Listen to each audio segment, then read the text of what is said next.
Art is too important not to share. Welcome to the Allie and Callie Artcast.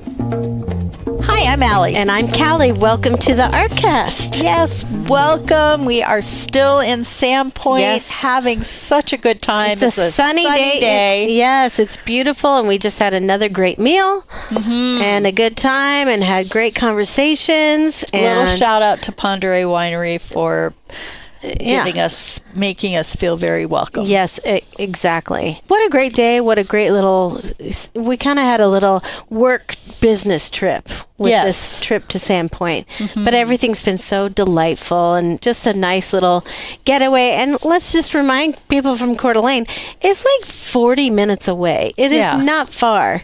So come on down. And it's a beautiful, creative, very loving, creative community. So you will have a great time. There's beautiful stores, beautiful art, galleries, and music. Yeah. Which, by the way, we happen to be at the Music Conservatory of Sandpoint. And we are with Karin Wedemeyer, the visionary, really, behind this lovely place. And thank you for meeting with us. I know you're just back from Germany and a little jet lagged, but we appreciate you.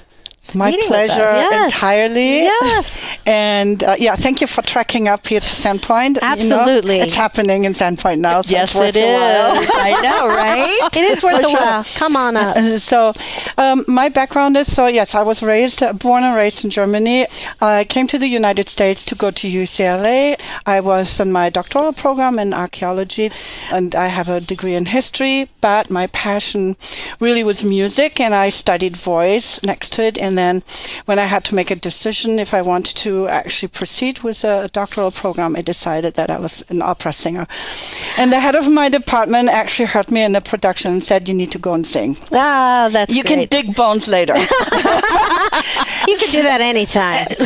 And you could actually always find me because I was always singing where I was digging. I was in Guatemala or Mexico or wherever. But at the end of the day, my destiny was to be an opera singer. And so I continued to study voice, and I went and I performed really all around the world as a dramatic soprano. I sing a lot of Richard Wagner and Richard Strauss repertoire. So that's where my signature pieces are. And I had a family, I came back because I felt I'd lived in the United States for a fairly long time. So being bicontinental made perfect sense to me.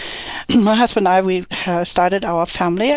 I was an older parent, and we lived in Los Angeles. Venice Beach really was my second home during all my work at UCLA, and then we decided to move to Sandpoint because my husband had family here, and our children were just little pumpkins, and it made sense to bring them into a different environment. And I know there was a whole Shangri-La, as I called called this place, So we have a little house, and we live in this really beautiful place. And it took probably 2 or 3 weeks until I got bored. So being here, you're like, what can I do? What can I do? I need to sing. And then actually I had a collaborator, Ruth Klingensmith. We sat together at a Perky Mama's, as was at that time. I don't know if you remember. Anyway, it's a little coffee shop, and we wanted to enhance the musical literacy in Sandpoint. And we said, let's just create one workshop for Saturday morning sometime. And we ordered coffee that was really hot. We couldn't drink it. It took half an hour for us to drink it. And in that half an hour, we created the conservatory. Wow. That's great. If we had ordered iced tea, we would not be talking today. I keep saying that because it's true. Sometimes the very little things in life are really the things that begin to tell the story or start the story. So we created the first step, and we took some business classes, but I was really determined to be very careful and very strategic. I always like to surprise people, not set false expectations, but to surprise people. So we started with just 8 students, and then gradually over the years we built. Ruth ended up not staying. She had a very young family, and it really took to be here 8 days a week, 50 hours a day. There's just no two ways about it. And unless you do that, you can't. So I integrated my children into many aspects of it, but it was a hard journey, and there's no, it can't be done any differently. I think the success is, there is a fine line between madness and courage. And, there's a gray zone in between. And out of that gray zone was the conservatory was born. But it is, many people told us that, you're crazy, you'll never start, because we started one day after the financial collapse in 2008. Oh, wow. And literally, there was, there's no way. Yeah, forget it. But deep inside me, the vision already lived. And now looking back, I will say, it was my destiny all along. Now I can see why. All the things I've done in my past, I have a lot of musicians in my family. My great-grandfather was a well-known conductor. And at some point, it was seeking expression. And I guess somehow I was meant to be here. And so it came, and in 2019 we were able to acquire the building, which took 7 years of pursuit, because we knew we couldn't be rolling down all the pianos down the street. That would be really difficult. Yes. Right? Yes. So we fought for this, and then in 2019 we signed, we signed the paper, and so this is our beast. Your home. I call it our home. And over the years, we understand that, we replaced windows, and we built Little Carnegie, the Which concert I hall. love that place. I've been there. Yes. I've seen a show there. It was wonderful. Yes. Matt Goodrich and Yep. Yeah, it was wonderful. We're having a lot of fun with Little Carnegie, and that was kind of, what we needed to have. Meanwhile, we got a beautiful concert, a piano in there, and people are donating instruments, so we created the instrument library. Love that. Which is I love that. my word, because I wanted it to have an affiliate to the concept of a library, to create that level of accessibility. And part of the vision is, and I'm not even giving you time to ask me a question. No, you're on a roll. Keep going. You're doing great. Because the concept is that, to me, culture should not be a commodity. It's a necessity. Exactly. Yeah. I love that. And for me, that's the background, and I wanted to share that with the community and say, first of all, I understand what music does in, so many as a therapeutic tool, as an expression of our human nature, art. And then also, and I will talk about this a little later on, the connection to literacy and reading. We're launching a very exciting program. So, all the things that it can contribute. And then also during time of high cultural anxiety that really tears people apart, we needed to have something where we really do come together and leave everything outside to the best of our ability. And here you will find we are a shelter of everyone, because what matters is not what clothes you wear. It doesn't matter what language you speak. What matters is your passion for the music that brings us together in orchestras and choirs, the diversity of cultures. We have teachers here from abroad, Jan Pelland, who's this incredible conductor from Prague. He's brilliant. Yep, we know Jan. Dr. Matt Goodrich, right? Melody Puller, Brenda Rutledge. I mean, you name it, all the people here. Sandra Marlowe, so slowly but surely we become this powerhouse of excellence that is a prototype for our students, because we are raising the bar. Yes. And in a really significant way. Now, there is this concept as quality has to be really expensive. Well, in culture, the arts and culture will always need to be supported by society. And we're seeing a lack of that now, so we have to rally up people says, our kids need this. We need to find these places of coming together. We need to lead the noise outside. So, it's maybe sometimes more challenging than other times, but I am committed to create access and affordability, to create participation with the highest level of expertise. And I do not make a compromise there. I just will not make a compromise. And that's a challenge, is, to always live that, to not just make this, that's where we want to be, but no, this is where we are and this is where we started. This has this very unique footprint. I think that you start something and then, it creates kind of its own energy because everybody contributes, the people contribute. Absolutely. And then it becomes its own kind of thing. You mold it. The vision is a guiding tool, but people mold it. And I wanted it to be also like a home where, there's so many kids.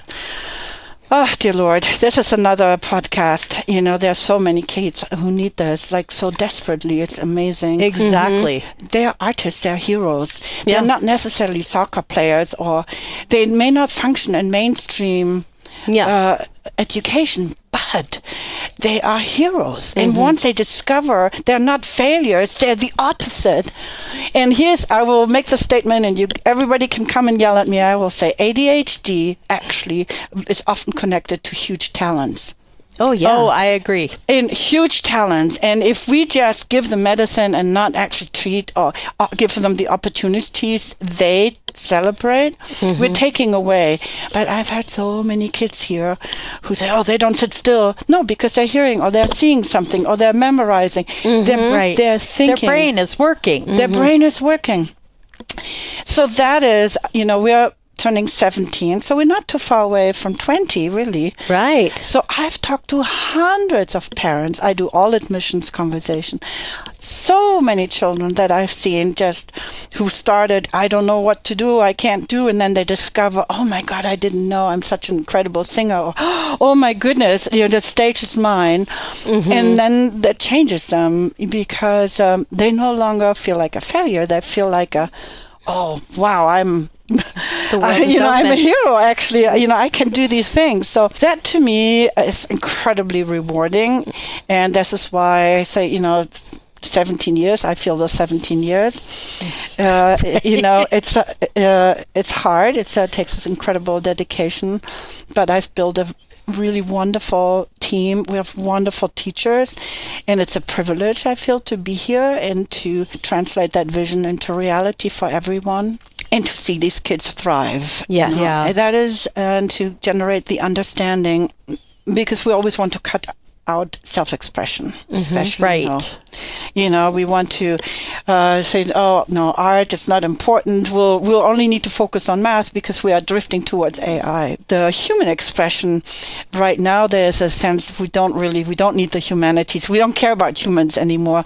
And as an archaeologist, I will want to say there's no other species in this universe who ever attempted suicide like that, That is such an odd thing that we want to replace ourselves with something non-human.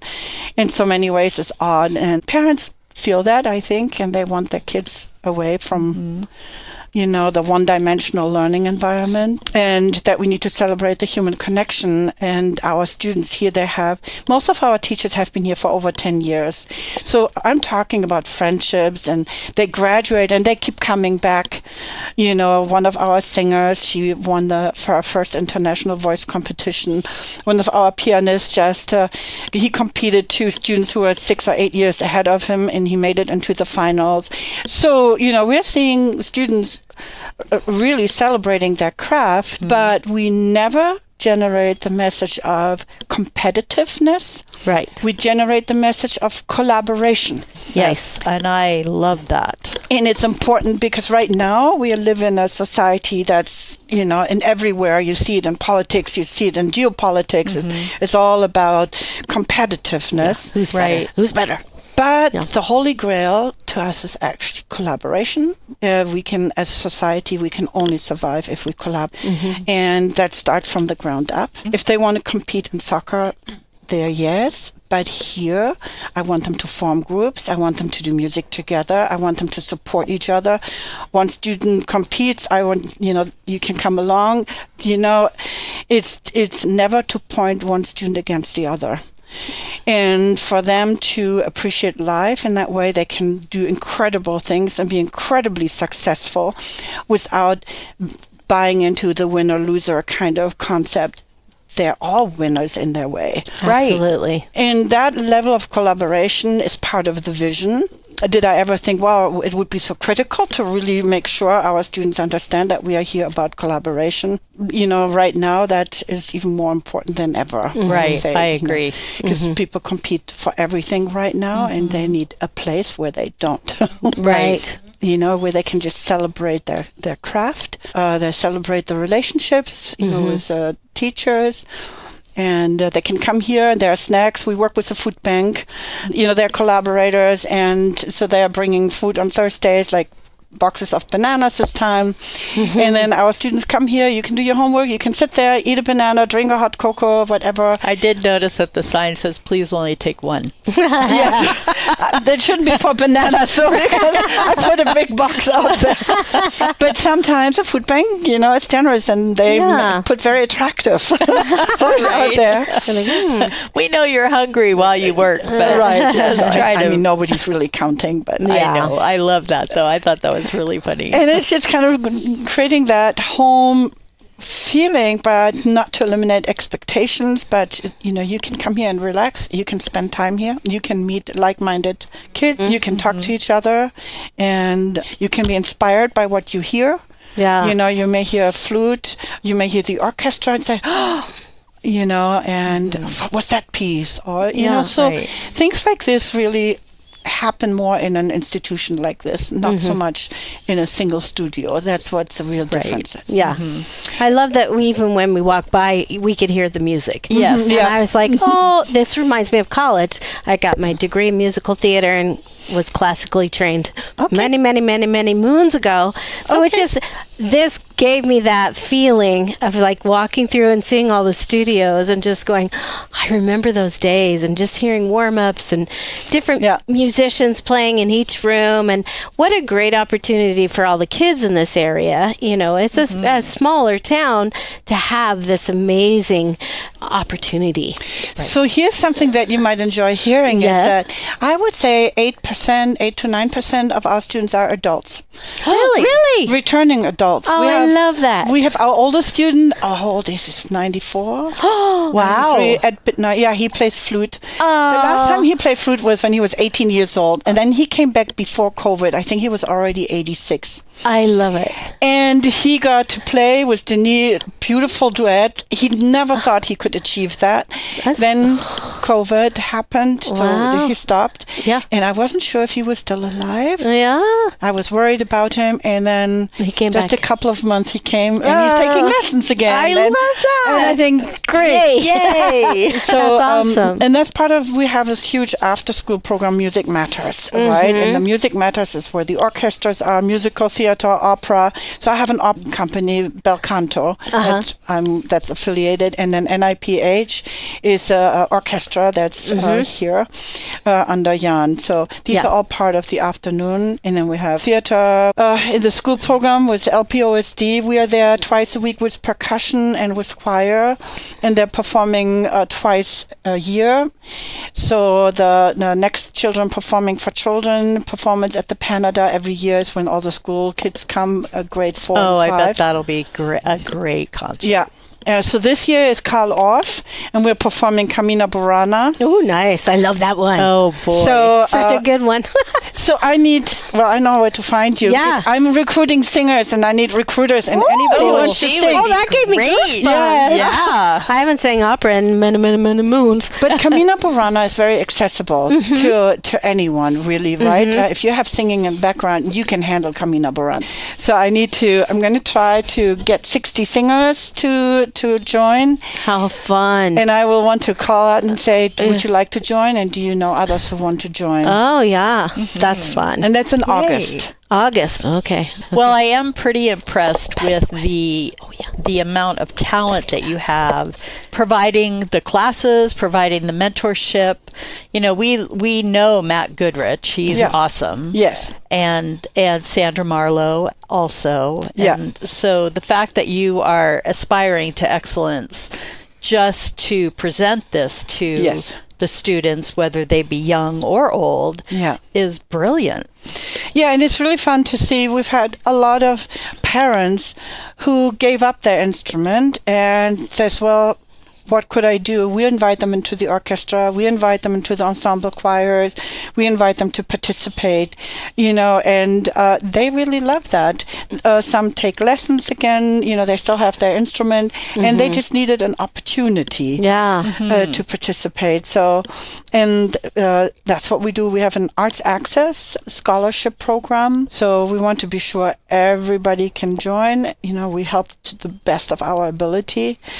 And then we have merit scholarships. We have pre-honors and honors, which we are replacing with a young artist program. So we do the best we can. But, there are always challenges and of course, life, how things are.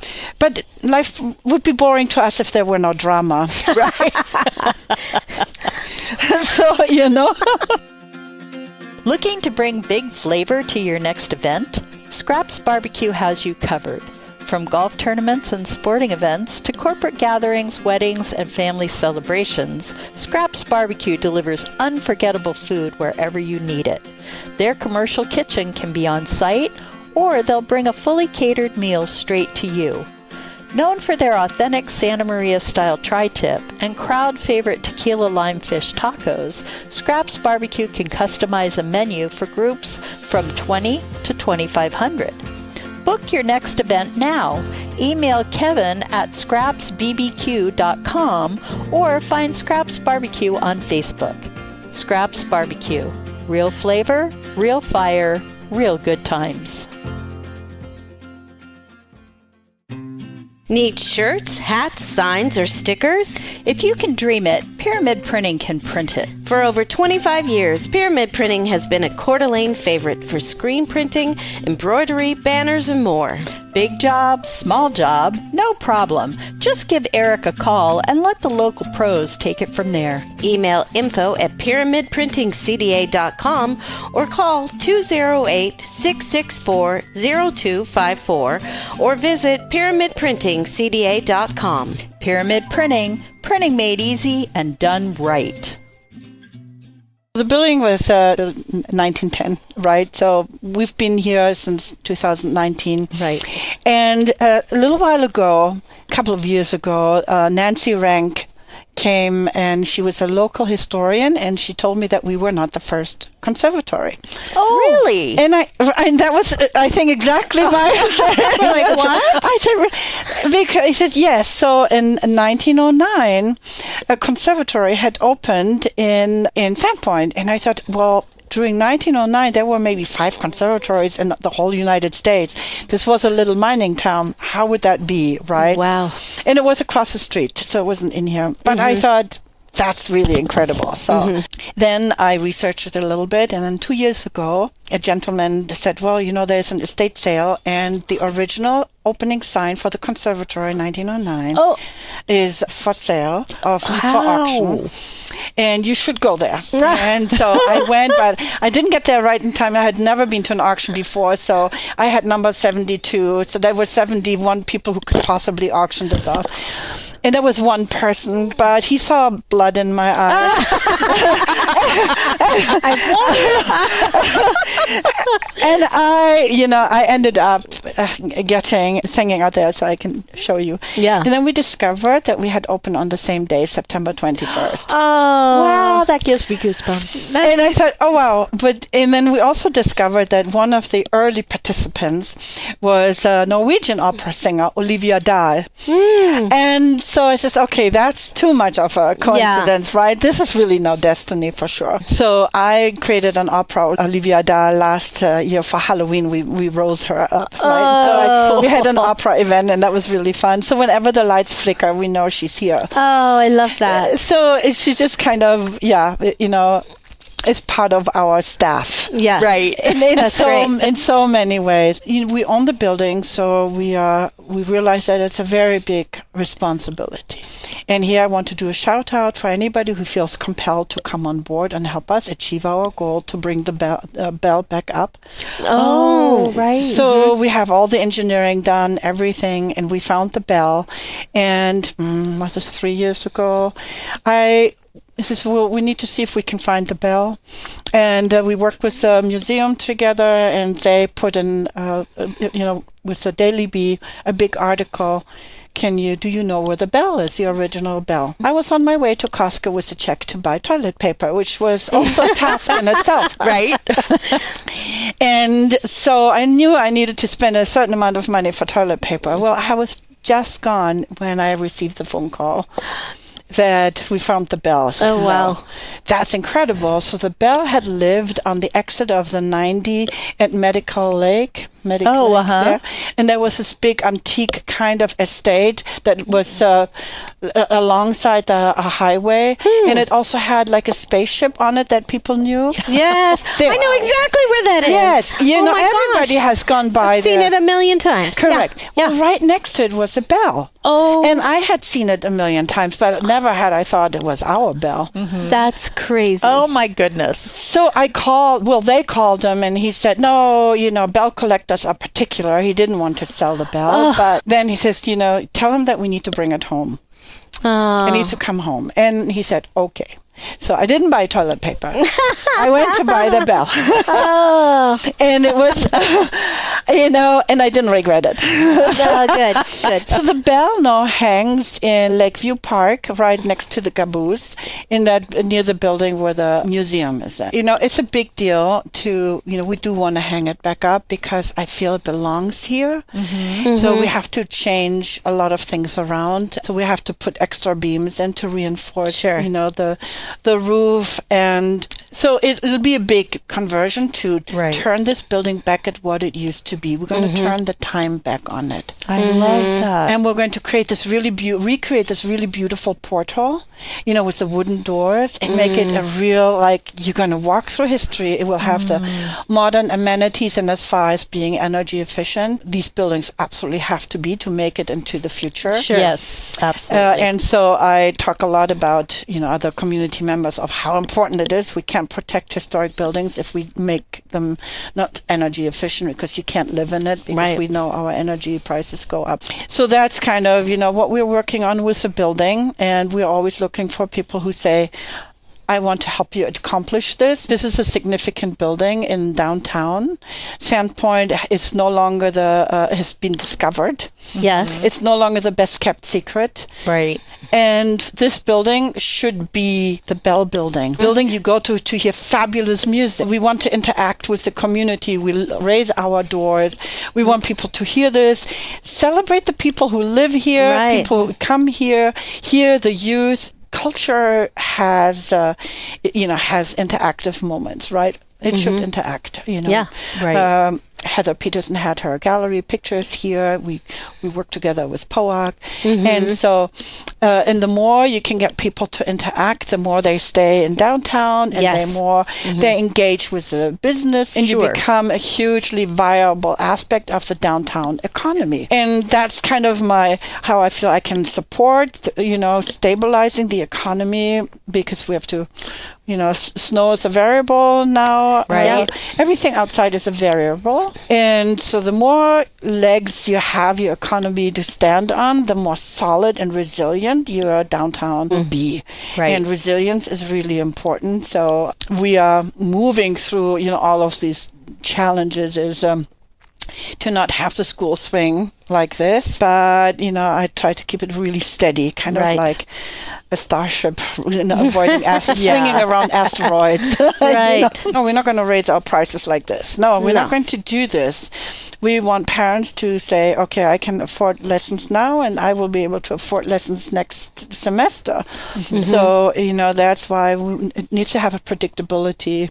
Right. If you, in the economy, as a business, lose predictability, you're dead in the water. That brings me to where do you get your funding? You are a nonprofit. And we all know that nonprofits struggle, especially the last several years. So we have, I have a development person, Kathy Samuels. She's really fantastic.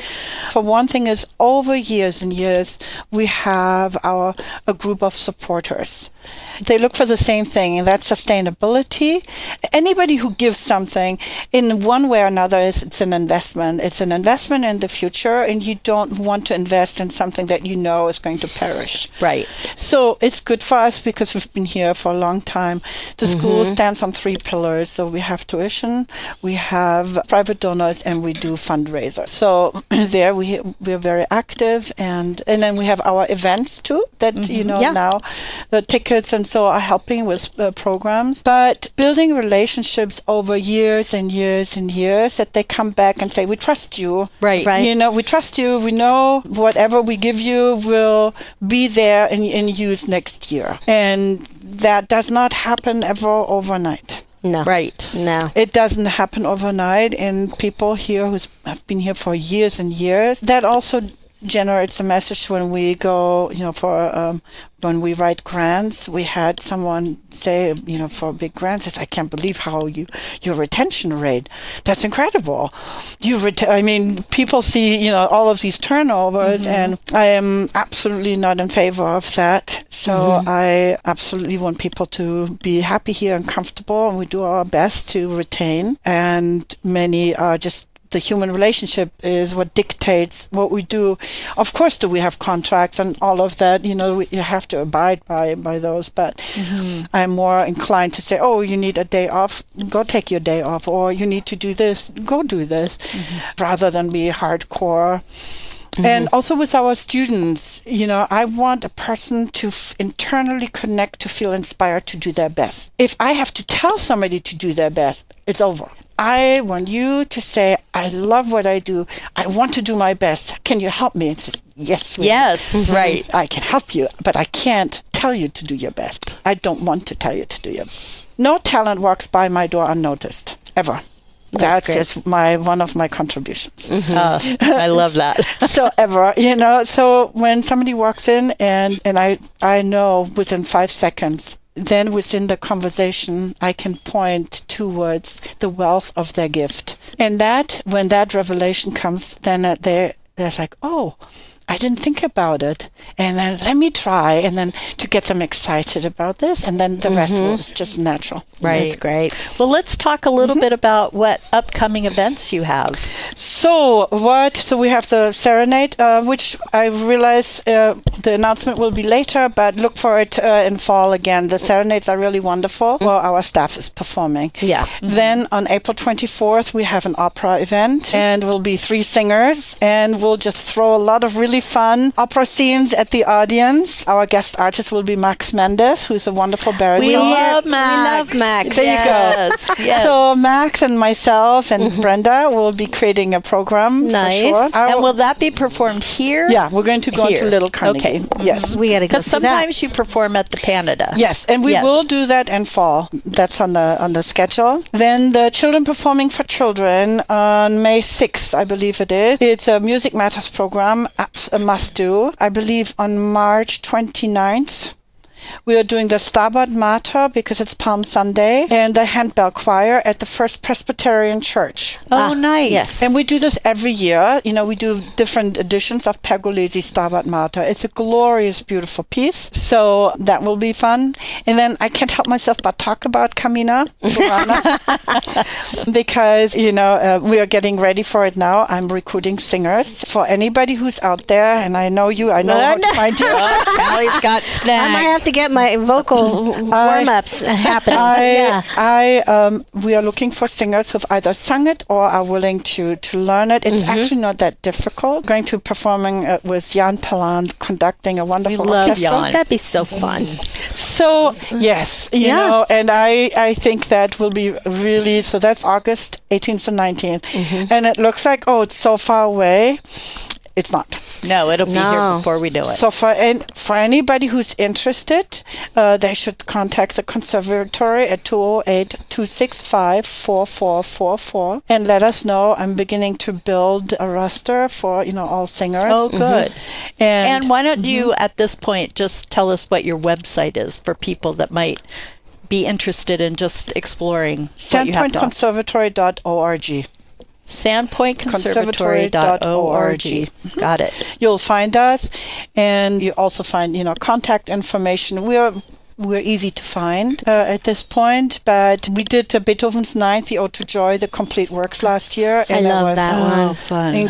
Unbelievable experience. Yeah, so now we're going for the Camina Burana. Fun. I think we did it in college, and then there was a dance concert. Oh. But I don't think I sang in it. I think I just watched it and was like, I love this. And then in June, Janice, the director of Music Matters, is going to produce Frozen. Oh, fun. Oh. And that will be at the Canada, will be Frozen. Oh, fun. And then we have our Summer Academy, of course, where we have our second opera fest. We have the preparation orchestra for Camina. They're going to do Aladdin. It's a little musical theater. And we have a piano camp and an instrument art factory where we transform instruments that can no longer be rebuilt into art pieces. Oh, cool. And just because I'm totally thinking about my grandkids who happen to live here in Sandpoint, how old do kids have to be to come to the conservatory? So we have an early childhood program, and that's where actually we're going to, I will introduce the research that we are doing and the pilot program that we are planning. So from walking to 4 is Little Mozarts. Little Mozart. Cute. And from 4 to 6 or 7 actually is the instrument carousel. That's a program I brought with me from Germany. And that's an exploratory program. They are generally 10 weeks long, and the children go through 3 instruments to help them discover which ones. And the Little Mozart is really wonderful. It's grant supported. So for the whole session for 10 or 12 weeks is $45. Wow. That's great. And it's a trimester base. So we just started. The next one is, I think, starts in April. So for $45, you get 12 weeks of lessons, and it's a wonderful program. That's fun. Okay. For children, parents come with their child. We are laying a foundation, in a very loving, gentle way for children to understand the musical language, and they experience it through movement, listening. Children need to learn to pay attention to listen, actually understand patterns. Recently, I have come across, and we've known it for a long time, but recently I've come across all the information in the academic papers that I read in Germany. The bridges the link between music and literacy, learning to read, right? And we knew this. I think we loosely have known that as a link, but now actually the paper brings it together. So we understand when children learn patterns, and they learn intonation. A child, when you pay attention to a child, when it learns its first words, it actually is not phonetic, but it's melody oriented. Every language has its particular melody. Children who are musical, they actually often learn more than one language because they understand the melody. But also the connection of patterns, memorization, looking ahead. The research is so huge that we're going to do a pilot program, reading class, the literacy class, using music as a tool to teach reading. Wow. So we've just applied for a grant to help us set up a pilot program and then see, how we launch it. So we're looking for very specific exercises and then build a relationship to a word. And there's now this wonderful research out there. And so now we're building a curriculum with that, and we'll see if next year we can launch it. And it will be like a kindergarten or preschool. I always get those confused. Age children that will be part of that pilot program. So we will invite 8 or 10 families to say, do you want to be part of this program? That's great. And then we collect the data, and then we present it, and then we need to share it so others can implement it. Oh, I love that. That's so exciting. I know. I'm really excited. We'll just have to keep our fingers crossed because it's going to take a lot of prep work. Sure. But we've had our Little Mozarts program for 17 years, so we know what we're doing. We've done music, so now putting academic research and the activity together so we can collect the data and we have a measurable outcome. That's what I'm also really excited about. Yeah. So I said, we may or may not get this grant, but no matter what, we're going to run with it. Yeah. Good. That's exciting. Run with wow, it that's so exciting. Well, you sure have a lot going on here. And I'm so impressed. I'm more impressed than I was before I got here because I already knew it was a pretty amazing place. Well, all the people involved are amazing. And truly, this can only grow if people are truly dedicated. You have to be passionate. You have to love what you do. Absolutely. Yes. It's a calling. It's not a profession. Really, what it is. Otherwise you can't give that much. Yeah. Right. I've been impressed with everything I've seen here, and anyone who's worked and the people I've met that do work here are amazing. So I think you're very lucky. You've assembled an amazing amount of people. Yes. Yeah. So I agree. A good team. Myself blessed and lucky that I have that team. And especially I feel like schools don't have the music programs that they once had. I mean, I remember in 4th grade, everybody got to pick an instrument. And I picked up the flute, and I played flute for 13 years. Oh, wow. Yeah, okay. But that doesn't happen anymore. Right. You don't have music class in school. Not as much. No, and it's very rare. So and they abolished orchestra, and orchestra and band are very different. It is. Very different skill levels. But like John Brunel, he built a fabulous choir program. So, I think Sandpoint, there were people here who really said, okay, we need this. We need this. But the school then helps to support and retain it. That's good. Because at some point John Brunel will move on, and Right. then it's done. So now we want to say, okay, with all this, you've invested all of this, how can we create something that will support the arts in a much richer and deeper way? And that's kind of what we're doing. That's great. Right. Well, we applaud you. It's a very collaborative community. Yes. And wonderful. Thank you so much for bringing it to this community. I wish we had more of you around the area. I didn't watch what you wish for. I know, right? Watch what you wish for. Yeah, we need a few more, I think. Yeah, right. Yeah, I think one that might be plenty. I don't know. Well, thank you so much, especially since you are just home from Germany. Yes. Yes, my pleasure entirely. I'm glad it worked out. And Yes. I know jet lag is beginning to knock on my door. You're like getting a little sleepy. Well, I'm glad it waited a little longer. Yes, absolutely. It's been a pleasure, and we has. look forward to seeing and hearing music at the Sandpoint Conservatory. I know, and I look forward to maybe hearing you. That'll be fun. I'll be going home and practicing right away. I'm going to get out my Italian songs and everything. No. Well, thank you again. Yes, thank you. And don't forget to follow, subscribe, and share the Allie and Callie Artcast.com. That's right. Okay. And I'm Allie. And I'm Callie. And whatever you do today, make sure it's creative. And play an instrument. The Allie and Callie Artcast is sponsored in part by Scraps Barbecue, a locally owned catering company, the Chalkboard Agency, Getting Back to the Basics of Shared Learning and Human Connection, and Pyramid Printing, a Coeur d'Alene favorite for over 2 decades.